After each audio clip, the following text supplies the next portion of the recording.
Manishma Havarim, Shalom Havarim. What's new, friends? And hello, friends. Welcome to today's amateur Hebrew episode. So, it's not an episode or what, it's just another entry. So, let's review what we have learned. First lesson, we learned how to write Shalom. Okay. Ma'im.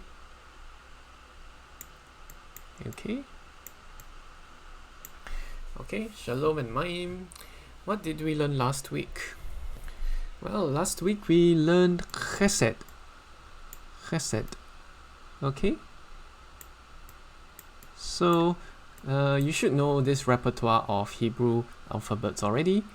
There are some things I want to show you. This website, for one, shows you the full repertoire of Hebrew alphabets and how to pronounce them.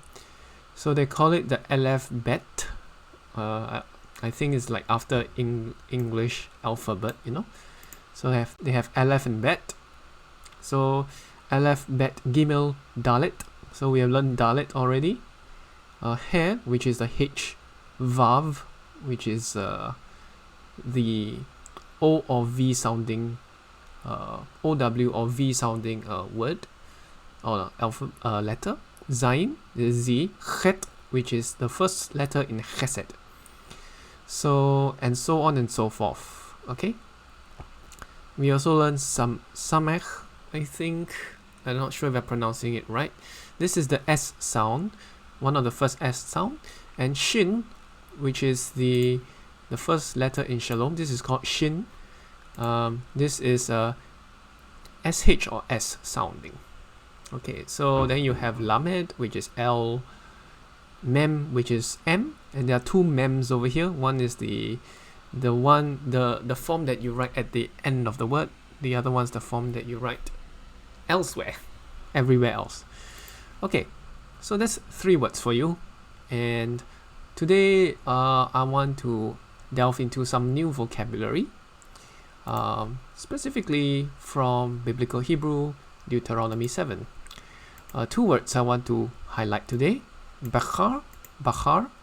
Okay, bahar. So this is one of the first time we'll be introducing the alphabet Bet. So B or V. So in this case, it is pronounced as B. Bahar. Okay, so let's write. So this is from the verse that says, for God has chosen you to be a holy people. That's from Deuteronomy 7:6. Okay, chosen, bahar. So that's a good reminder to know who we are, if you're Christian especially. Bahar. Okay, so 2 new letters. Okay, 2 new letters. One is B, the bet, and then one is this R sounding. And R is very easy to remember. Okay, R is very easy to remember because it looks like a mirror image of the English letter for R. So that's how I remember this R. And let's see what it's called. Okay, the R sound, the R letter will be called resh. Okay, I don't know if I'm pronouncing it right, but this is the R sounding letter, resh. Okay, bahar. The other word, maybe I'll just introduce 2 more words, okay? Just want you to see the connection. Okay, the next one is segolah. Okay, this is the one, segolah. Okay, God has chosen you to be a special possession. So this is segolah. Okay, so it is a few more letters. So this is the S sounding letter. Okay, and then what you have, Gimel. Gimel is new, right? I have not introduced it yet. Gimel sounds like G. Gimel is a G sounding word.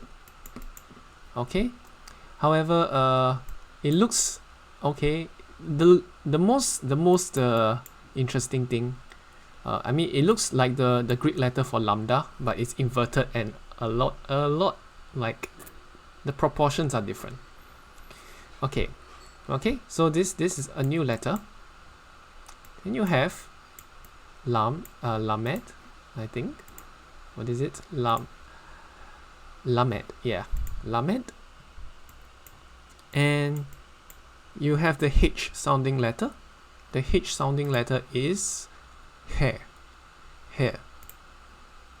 Segolah. So this just want you to know that these two letters, this let's see the index. I keep forgetting.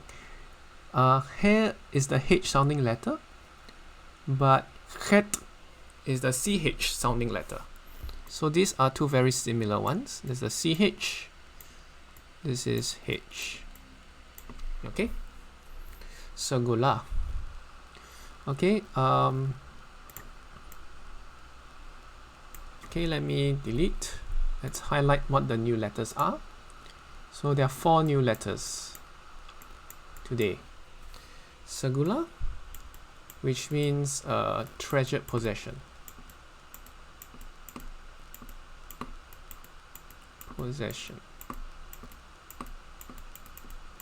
One thing I want you to note, the segolah is very interesting because it is similar, okay, in spelling to the Hebrew word for purple, sagol. So let's write sagol. I'm introducing so many today. Sagol, purple.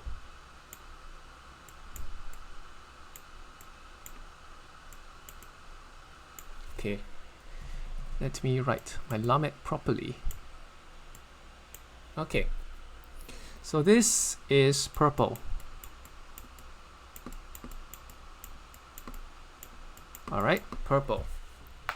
So let's write all this out in the virtual keyboard. Okay, let's translate bahar, bahar. Okay, so the bet, the letter for bet, will be located where your keyboard has the letter C. Okay, as gone through last week, het will be located where J is, and resh will be conveniently located where R is. So bahar.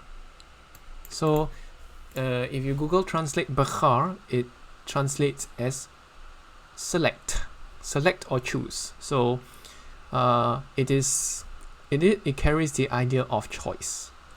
Okay, so and just a thought came to mind, like in the New Testament, Jesus says,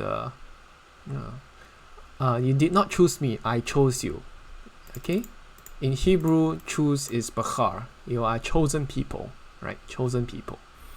Okay, so that's one. Let's try the other word now. Segolah. So Segla, okay, it doesn't really translate as what do you call that, treasured possession, so to speak, here, because I think okay, depending on how you have your alphabets, it will change your it will change your meaning of the word. Okay, depending on how you have your vowels pronounce it. Okay, segolah. Okay, that's interesting. Okay, too many words for today. I'm seeing a lot of connection. Purple. But anyway, according to the interlinear, segolah means a special treasure. Means you're a special breed, a special, I guess, a special possession, so to speak. At least in that translation. Oops, I need to switch to Hebrew. Yeah. Segolah. Okay, there seems to be not much Hebrew modern kind of translation for it. Yeah, that's probably the thing with modern and biblical Hebrew. Sometimes it's very hard to find the modern equivalent of the word. But yeah, this is ancient Hebrew, segolah, segolah, which means special treasure, special treasure.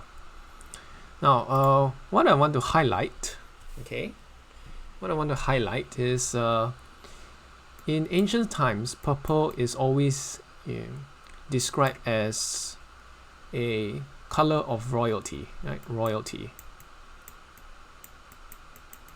Okay, royalty. It means you're like very highly valued. So, when the Torah uses this name in Deuteronomy to describe these people, it really shows from the Hebrew that you are very, very special. You are royal priesthood, yeah, like royal priesthood. It is all captured in the Hebrew here, which is really interesting. So the spiritual lesson you can use to remind yourself today from this Hebrew, these few Hebrew words is that, hey, you are redeemed. If you accept Jesus, you are redeemed, and you are very, very special. That's the idea. Okay, so that's what we have for today, and the 4 new letters are Bet, Resh, Gimel, and He. So before we go, let's try to write purple inside the keyboard. Sagol. So you can see the wording is so similar, right? The wording is so similar. When you have the H, the hair at the back, sometimes it can be used to mean a feminine version or something like that. But what I mean is that the root words are so similar. As you can see, Segol and Segolah. So when you pronounce it in Hebrew, the association comes to mind that you're special, you're royal. So that's what I think is a very encouraging word. Okay, okay. This doesn't make sense at all. Choose a purple stuff. Okay, okay. Okay. Obviously, Google Translate is not translating it very well, but okay. Anyway, let's spell Segol one more time. So you go to press X on your keyboard. Okay, press X on your keyboard. Press D for Gimel. D is where Gimel will be, which is a G sounding word for Hebrew in Hebrew. Okay, you press your U. Okay, where your Vav alphabet will be, and K for Lamed. And you type out purple. So yeah, that's what I have for today's amateur Hebrew. Some new words and some new alphabets. So 4 new alphabets today: Bet, Resh, okay, Gimel, and He. Bet, Resh, Gimel, and He. So it says a chosen and treasured possession. It's very interesting here. Okay, so and of course purple is your 3rd word for today. Okay, it's a lot I'm cramming in today, but just hope this is a interesting thing for you to learn about. Okay, so thanks for watching. Goodbye.